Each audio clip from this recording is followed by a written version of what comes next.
Welcome to our in-depth education for today. We have a new topic, which is on the 4 steps for you to own your expertise. So welcome to class. If you would love the download that we have, I'd love you to just comment below, comment expert, and the team will get the download to you. And so today we are going to cover the 4 steps that you can do to own your expertise and become a sought after coach, which I know you like the sound of that. We're also going to discover the 4 mindsets that keep coaches in a loop of doubt and questioning their knowledge and also their results. And then also the very last, we're going to cover the big trap that most coaches get caught in, and the outcome and why they get caught in that is going to seem counterintuitive as what you think it might be, but I know that it will land for you, so stay tuned. So again, if you'd love the resource for this training, and anyone who's watching live, comment live below. If you're watching the replay, comment replay. And if you'd love the download, type in expert in the comments below. If you're watching the replay inside of Maximum Growth Academy, check out the download. It's just on the gold button. Okay, so thought we'd start with, if we're going to look at defining or getting you to become an expert, we have to define what an expert is, because we want to know what it is, where it is you would love to go to, and what you'd love to create within your business and your expertise as a coach. So first of all, you're going to have, as an expert, you're going to have a deeper knowledge and understanding on a particular topic.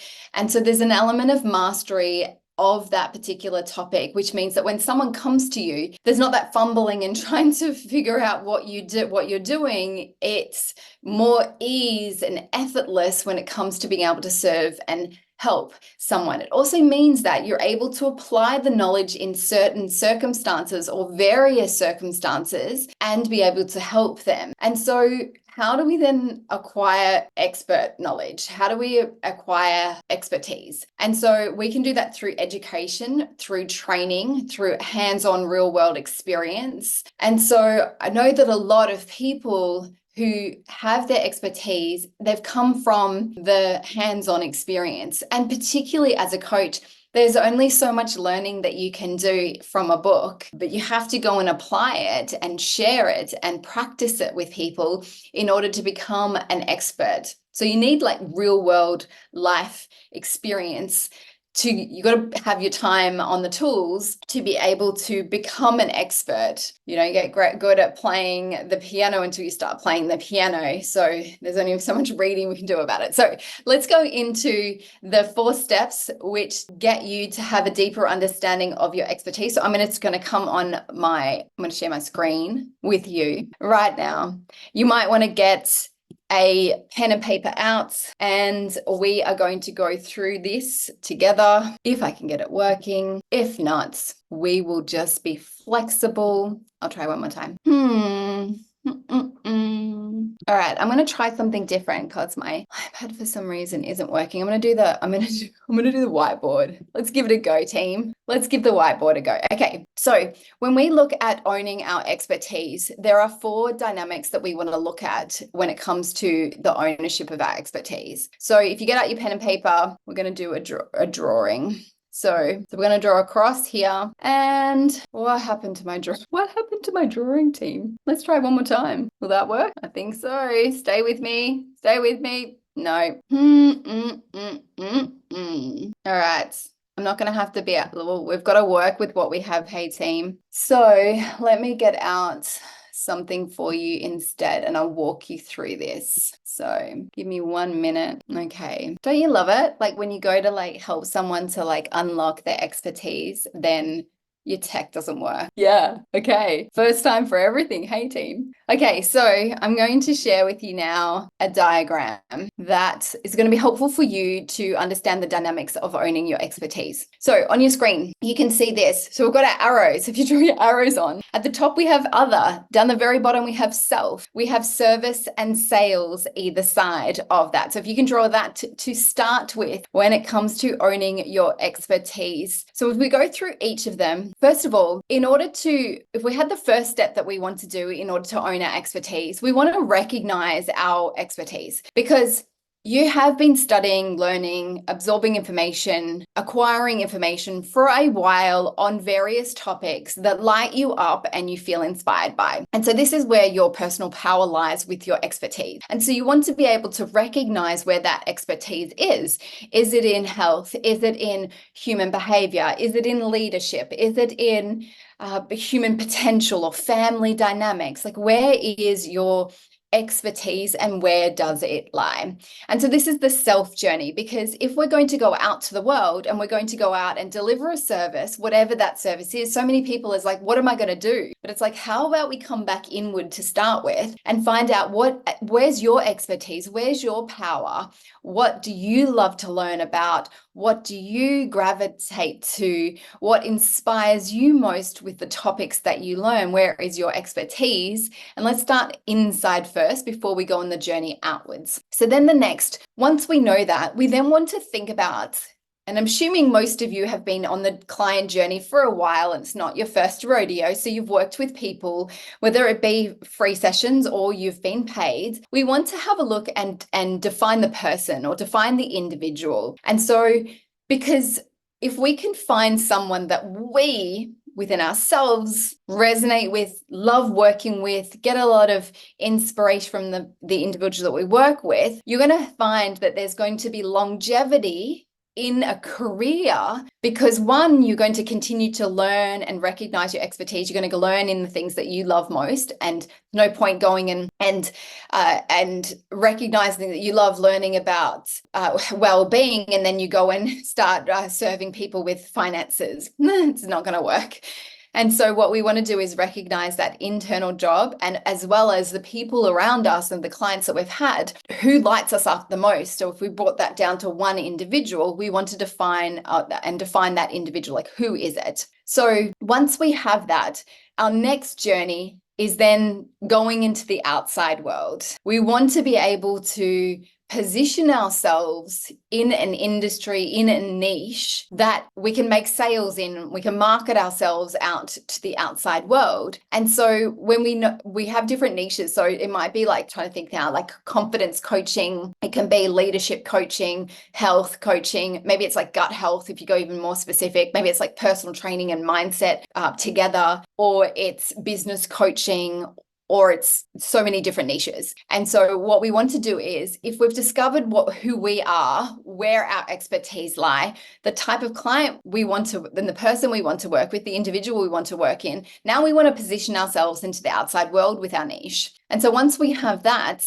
and we start to go from that point, then we want to leverage and propel our expertise out to the outside world. There's no point going, what program should I write, or where should I speak, or what book should I write, if you haven't worked out, well, where's your expertise, who's the individual you're serving, what's the niche that you fit into, and then let's go out and leverage and propel. And then that part is really about the service that you do for others. That's where that journey goes for you, is in the journey outwards, not inwards.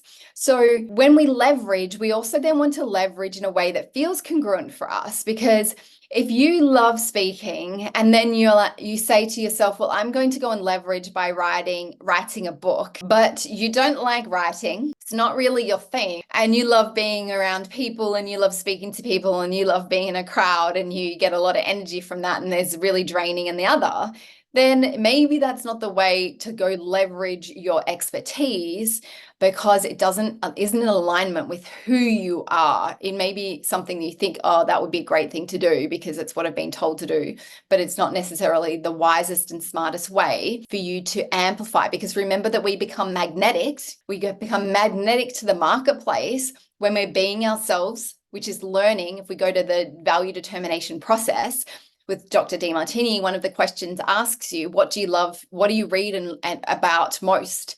which is a value of yours. So you want to take the value that you have, you want to find the individual that values that, and you get inspiration when you work with them. You want to find what niche they fit into. So you now have a way that you can verbalize and you can target those particular individuals. And then we leverage you in a way that feels like you just being amplified out to the world in a way that feels like you can now create a sustainable long-term business based, an identity business based around who you are. And one of the things you'll say to yourself is, I get paid to be me. And that's what you want as a coach, being paid just to be you, which is very inspiring. So that's the journey that you'd go on to be able to, on the 4 steps to be able to own your expertise.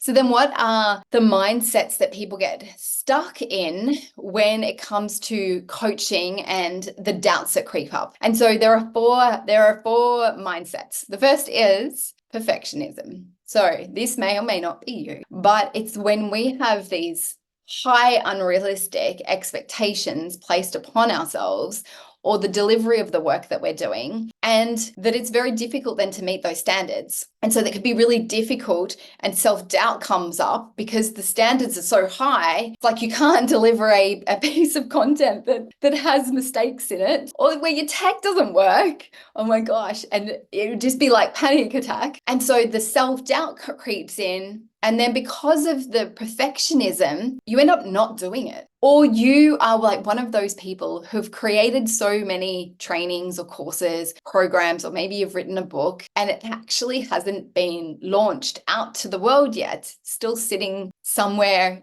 in your Google Drive and it's yet to be seen by others. And so that's perfectionism. The other is the fear of rejection and criticism. It is a big one for coaches when it comes to their expertise, because if we doubt ourselves and we don't believe in ourselves and we don't trust in ourselves and the wisdom that we have, then what can happen is we feel that what happens if I make a mistake? What happens if I say the wrong thing? What happens if what I say is judged? Then the result of that can be the avoidance of sharing your expertise because of the potential fear that you perceive of someone judging you. Because what happens if you say something and it's like, well, maybe I don't really necessarily believe in that, or there's some criticism of maybe the way you say it, how you say it, what you're saying, especially if we're doing universal principles and you're helping people to apply universal principles. And some people are like, I don't believe in that. Like there can't be neutrality in everything. What about XYZ? And so that criticism keeps you small. The other is, for some people, imposter syndrome. So that is where you feel like at some stage in your journey, someone's going to catch you out with this. You don't know what you're talking about, or you just have this like feeling inside that you don't deserve success, or that you doubt your abilities, or you're going to be exposed as a fraud. And so because of that, what can happen is the self-doubt and reluctance to keep on working and going out to the world. There's a lot of comparison that happens there as well, team. And so that stops people or freezes people from actually going out and sharing their uniqueness and their expertise. And the last one is the comparison trap. And so what I mean by that is, I saw this actually in one of the classes that were the trainings that we were doing inside of Maximum Growth Academy. And it was that comparison to others. So when we have a comparison, I'm thinking about a particular coach and they compare themselves to someone that's close in their industry. And so the more we compare our expertise to someone else's, what can happen is internally we shut our own expertise down. We minimize the very thing that we know, and we shut down our own contribution that we could be making. We don't get original ideas that serve humanity because we're focused on them and focused on their expertise rather than honoring and owning our own. And so the comparison trap is big. So there are the 4 mindsets that bubble up inside. We have just launched Maximum Growth Academy, and part of that, the onboarding that you do when you come into Maximum Growth Academy, is we have a training which is called Own Your Expertise. And during that journey, what happens is you go through there's a number of lessons that you do and trainings in there that help you shift inside and get you to fully own your expertise. So no more minimizing, no more putting it off, no more saying, I'm going to do that course and I'm going to put that bit of content out, next week, next month. It's like no more waiting, actually fully owning in the depths of your being that you are an expert and there isn't any more that you need to learn. So that brings us to our last part, which is the biggest trap that most coaches get caught in and why it seems very counterintuitive. So many coaches have a huge value on learning. If you are that, put it in the chat. Love to learn. High five to you. That is definitely something that a lot of coaches have. They like to learn and do courses and books and trainings and another certification and anything that will help to grow in their expertise. But the very thing that you think is the journey is actually the very thing that's hindering your journey, because learning for learning's sake is very self-orientated. And at some stage, we want to integrate that information and then share it with others. That's how we become an expert. It's in the doing and the integration of the work that we develop our skills as an expert. We get real life coaching experiences where you're going to develop your expertise and get it into application, and you get to see the dynamic play over and over again. And so you might assume that you need to go and learn more, study more, get more equipped with what you know. But what happens if, in order to own your expertise, the very thing you need to do is actually stop learning? Like actually stop learning and start doing. Start integrating what you know, applying what you know within, and then going out to the world. So I can say that as we do this, you'll raise your confidence, you'll own your expertise as a result, which is what you want. So we want to make that shift from there. And I can see that as we do, and I know as we do that, there's something that's going to shift and change, because with the word expert, we have this illusion that there's some level of mastery that we're supposed to get to. And so that illusion keeps us trapped in us trying to acquire more information. And so we want to drop that illusion, because we think that as we learn new methodologies or new techniques that we're going to become more effective with our coaching. But the application is what makes us effective. The integration of the work and living the work that we teach is what actually creates mastery for us. And so I want you to consider this, taking a break from learning, put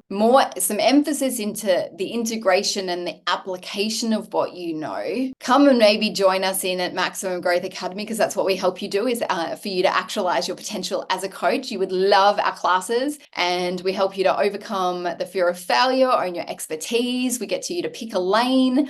We get to show you how to create a wealth mindset with the coaching that you do, get paid to do what you love, which is beautiful. So if it's something that you'd love to do, comment below and we can start a conversation with you. I'd love to.